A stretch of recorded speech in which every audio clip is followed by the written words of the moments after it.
Sring Padrup, 43 ans, cherche à acquérir des compétences en informatique qui vont l'aider à s'adapter à son nouveau poste de directeur adjoint d'un quartier résidentiel du district de Chongguan.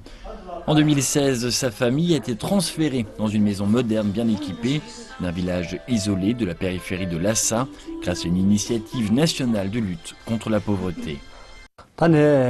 Notre vie est complètement différente ici. Par exemple, dans le passé, je devais conduire une moto ou un tracteur pendant des heures pour aller voir un médecin.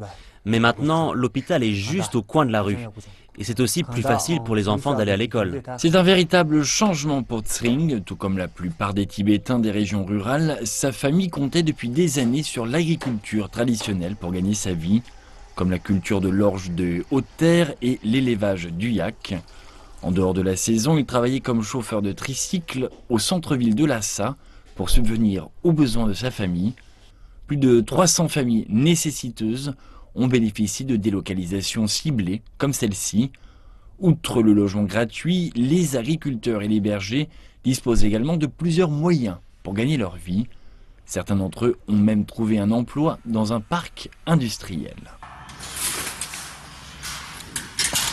Je gagnais très peu grâce à l'élevage des yaks dans mon village et maintenant je peux gagner plus de 3 000 yuans chaque mois.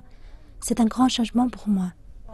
Créé en 2013, le parc industriel Zhujiao intègre plusieurs industries, y compris l'agriculture moderne, le tourisme et la logistique. Il sert maintenant d'une impulsion au développement économique de la ville. Et son nouveau modèle d'affaires qui implique le gouvernement, les coopératives agricoles et les agriculteurs signifie qu'il est parfaitement mis en place pour lutter contre la pauvreté. Toutes les terres proviennent d'agriculteurs locaux. Ils peuvent obtenir chaque année une somme d'argent fixe pour les transferts de terres. Puis ils peuvent travailler ici et recevoir plus de 3 000 yuans par mois. À la fin de l'année, ils ont le droit à leur quote-part du bénéfice. Chongguan est devenu l'un des premiers districts de Lhasa à être sorti de la pauvreté.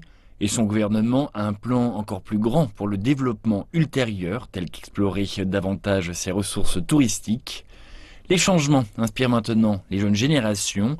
La fille aînée de Tsring affirme que son but est d'aller à l'université de Lhasa, où elle pourra apprendre le mandarin et le tibétain, car elle pense que le développement futur de sa ville natale peut être aussi important que celui des villes intérieures, voire meilleur.